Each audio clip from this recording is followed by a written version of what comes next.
Hello അസ്ലാം വലൈക്കും. കൂടുതലും ഞാൻ ഓഫീസിൽ പോകുമ്പോൾ അന്നത്തെ ദിവസം ഷോ ആണെങ്കിലും ഇന്നത്തെ ദിവസം ഭയങ്കര ഹാപ്പി ആയിട്ടുണ്ടായിരുന്നു. പ്രത്യേകിച്ചിട്ടൊന്നുമല്ല, നമ്മൾ ഒമാനിലെ ഹൈപ്പർ മാർക്കറ്റ് കരാമ ഹൈപ്പർ മാർക്കറ്റിലേക്ക് ഒരുപാട് വേക്കൻസീസ് വന്നിട്ടുണ്ടായിരുന്നു. ഞാൻ ഇൻസ്റ്റയിൽ സ്റ്റോറി ഒക്കെ ഇട്ടിട്ടുണ്ടായിരുന്നു. അപ്പോൾ എന്നോട് 8:30 ആകുമ്പോഴേക്കും one day palace Calicut one day പാലസിൽ എത്താൻ പറഞ്ഞിരുന്നു. ഞാൻ 5 minutes ലേറ്റ് ആയി. പിന്നെ അവിടെ എത്തിയതിന് ശേഷം ഒരുപാട് കാൻഡിഡേറ്റ്സ് ഉണ്ടായിരുന്നു. Fish cutters, buyers, managers, floor supervisor, branch manager, purchase manager, cashier, accountant, fish cutters, salesman, ഒരുപാട് വേക്കൻസീസ് ഉണ്ടായിരുന്നു. അതുപോലെ തന്നെ ഒരുപാട് കാൻഡിഡേറ്റ്സ് ഉണ്ടായിരുന്നു. ഒരുപാട് പേര് അവിടെ ഇരുന്ന് കുറച്ച് പേര് പുറത്ത് നിൽക്കുന്നുണ്ടായിരുന്നു. അങ്ങനെ ഞാൻ അവിടെ എത്തിയപ്പോൾ ഞെട്ടിപ്പോയി. പക്ഷേ ഞാൻ എങ്ങനെ എല്ലാവരും ഒന്ന് ഫേസ് ചെയ്യാൻ എനിക്ക് അറിയുന്നില്ല. അങ്ങനെ എന്നെ അവിടുന്ന് റിസപ്ഷനിസ്റ്റിൽ ഇരുന്ന് കാൻഡിഡേറ്റ്സിന്റെ ഡീറ്റെയിൽസ് എഴുതാൻ വേണ്ടിയിട്ടായിരുന്നു എന്നെ ഇരുത്തിയത്. അബിനാണെങ്കിൽ അവിടെ ലാപ്പിൽ അടിക്കാനും ടൈപ്പ് ചെയ്യാനും വേണ്ടി ഇരുത്തി. അവിടെ എൻ്റെ അടുത്ത് ഇരുന്ന സാറൊക്കെ ഒരുപാട് ഫണ്ണി ആയിരുന്നു, ഭയങ്കര കമ്പനി ആയിരുന്നു. അങ്ങനെ നമുക്ക് കരാമയിൽ അവിടുത്തെ HR പിന്നെ അറബിയായിരുന്നു വന്നിട്ടുണ്ട് ഇന്റർവ്യൂ ചെയ്യാൻ വേണ്ടിയിട്ട്. അപ്പോൾ അവർ ഓഫീസിലാണ്. അപ്പോൾ നമുക്ക് കാണാനൊന്നും പറ്റിയിട്ടില്ല.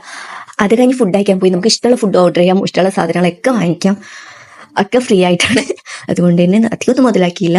കോഫി കിട്ടി, 2 നേരം കോഫി കിട്ടി, നട്ട്സ് കിട്ടി. പിന്നെ ഫുഡിന് കയറി. പിന്നെ നമ്മൾ ബിരിയാണിയാണ് ഓൾറെഡി എപ്പോഴും ബിരിയാണി, മന്തി. ഇപ്പോൾ ഈ പ്രാവശ്യം നമ്മൾ സദ്യയാക്കി. സദ്യയിൽ ഏറ്റവും ഇഷ്ടപ്പെട്ടത് എനിക്ക് അടിപ്പതം പായസമാണ്. ഒരു രക്ഷയില്ല.